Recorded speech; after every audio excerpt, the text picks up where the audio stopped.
जदयू के मुख्य प्रवक्ता नीरज कुमार ने कहा कि मुख्यमंत्री नीतीश कुमार जनता से अपील करते समय 2005 से पहले के बिहार और आज के बिहार की तुलना करते हैं।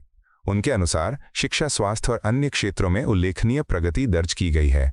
कुमार ने आड़े हाथों संदिग्ध आरोपों को नकारते हुए स्पष्ट किया कि नीतीश कुमार ने अपने परिवार के लिए कभी काम नहीं किया, जबकि जिन्हें मौका मिला वे सिर्फ अपने परिवार पर केंद्रित रहे।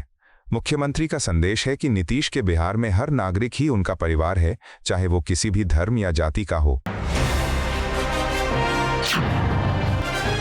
भाजपा विधायक राम कदम ने महाराष्ट्र में चुनाव आयोग के खिलाफ महाविकास अघाड़ी के विरोध पर कहा, एक बात साफ कर दूं, अगर वोटों की चोरी होती, अगर मतदाता सूची में अनियमितता होती तो देश के हर हिस्से में भाजपा सत्ता में होती। उन्होंने निर्वाचन प्रक्रिया की निष्पक्षता पर जोर दिया और आरोपों को असत्य बताने की मांग की।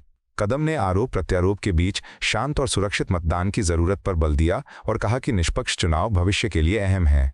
उनका दावा है कि भाजपा के पक्ष में व्यापक जनादेश स्थापित है। राजनीतिक प्रवक्ता राजीव रंजन ने बिहार के लिए नई औद्योगिक नीति और निवेश पहलों का सार प्रस्तुत किया। उन्होंने कहा कि इसके बाद से लगभग 42,000 करोड़ रुपए का निवेश हुआ है, जिससे बिहार में उद्योग और रोजगार गति पकड़ रहे हैं। सरकारी नौकरियां अब भी निर्देशानुसार दी जा रही हैं और कार्य प्रगति पर है। महिलाओं के उद्यम को बढ़ावा देने के लिए 2 लाख रुपए तक की वित्तीय सहायता दी जा रही है। रिश्वत के आरोपों को सरकार ने पूरी तरह निष्प्रभावी करार दिया है और कहा कि ये सभी उपाय महिलाओं को सशक्त बनाने की दिशा में हैं। राजद नेता मीसा भारती ने मोकामा विधानसभा क्षेत्र से जदयू उम्मीदवार अनंत कुमार सिंह की हत्या के सिलसिले में गिरफ्तारी पर केंद्र सरकार और चुनाव आयोग पर सवाल उठाए।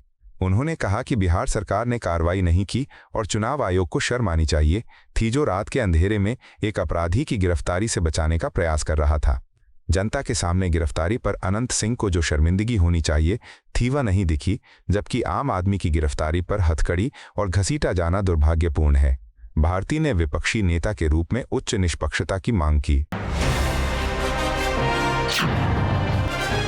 तेजस्वी यादव ने मोकामा विधानसभा क्षेत्र से जदयू उम्मीदवार अनंत कुमार सिंह की गिरफ्तारी पर टिप्पणी दी। उन्होंने कहा कि घटनाक्रम के अनुसार गिरफ्तारी होना एक अपेक्षित कदम था, लेकिन प्रधानमंत्री आ रहे हैं तो बिहार की स्थिति पर सवाल उठना उचित है।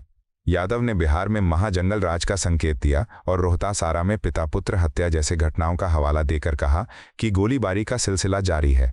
उन्होंने प्रधानमंत्री से बिहार की सुरक्षा और कानून व्यवस्था पर स्पष्ट दृष्टिकोण की मांग की और चुनाव आयोग से निष्पक्ष कार्य की आशंका जताई। पटना से राजद प्रवक्ता मृत्युंजय तिवारी ने अनंत सिंह की गिरफ्तारी पर कहा, यह काफी देर से किया गया और सिर्फ औपचारिकता भर है, जिसे दबाव बढ़ने पर पूरा किया गया। तेजस्वी यादव के सवालों के चलते सरकार ने शर्मिंदगी से बचने के लिए दिखावा किया। उन्होंने कहा कि बिहार में कानून व्यवस्था पूरी तरह चरमरा चुकी है और सत्ता के खेल से जनता परेशान है। प्रधानमंत्री बिहार दौरे पर हैं तो सुरक्षा और प्रशासनिक जवाबदेही पर स्पष्ट जवाब मांगते हैं। तिवारी ने अनुमान जताया कि बिहार की जनता तेजस्वी यादव की सरकार बनाने के लिए तैयार है। जदयू के अनंत सिंह गिरफ्तारी पर बिहार भाजपा के प्रदेश अध्यक्ष दिलीप जायसवाल ने कहा, कानून अपना काम करता है और राजनीति अपना दायरा। उन्होंने कहा कि कानून को अपना काम करने दें और इस मुद्दे पर राजनीतिक टिप्पणी की जरूरत नहीं है। पुलिस कार्रवाई पूरी हो जाने के बाद न्यायपालिका विचार करेगी। जायसवाल ने बिहार को कानून के राज बताते हुए भरोसा जताया कि निष्पक्षता से आरोपों की जांच होगी। प्रधानमंत्री मोदी के दौरे के संदर्भ में उन्होंने कहा कि वे आरा और नवादा जाएंगे, फिर दिनकर चौक पर प्रतिमा पर पुष्प अर्पण करेंगे, उसके बाद गांधी मैदान पहुंचेंगे। साथ में 6 भाजपा उम्मीदवार होंगे। केंद्रीय राज्य मंत्री नित्यानंद राय ने तेजस्वी यादव पर आरोप लगाया कि उनके सभी सहयोगी समेत वे खुद अपराधियों को संरक्षण देते रहे।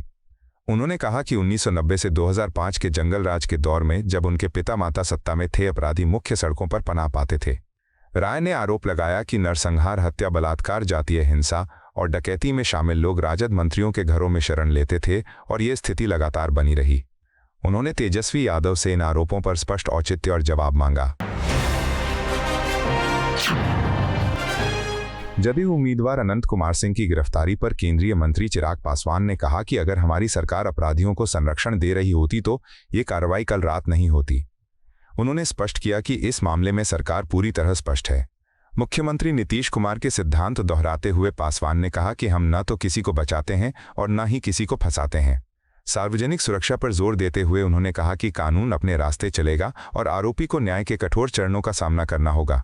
भाजपा रोडमैप के अनुसार शासन प्रशासन ने घटना के पृष्ठभूमि की गहन जांच शुरू कर दी है। आपको यह वीडियो पसंद आया हो तो इसे लाइक करें, हमारे चैनल को सब्सक्राइब करें।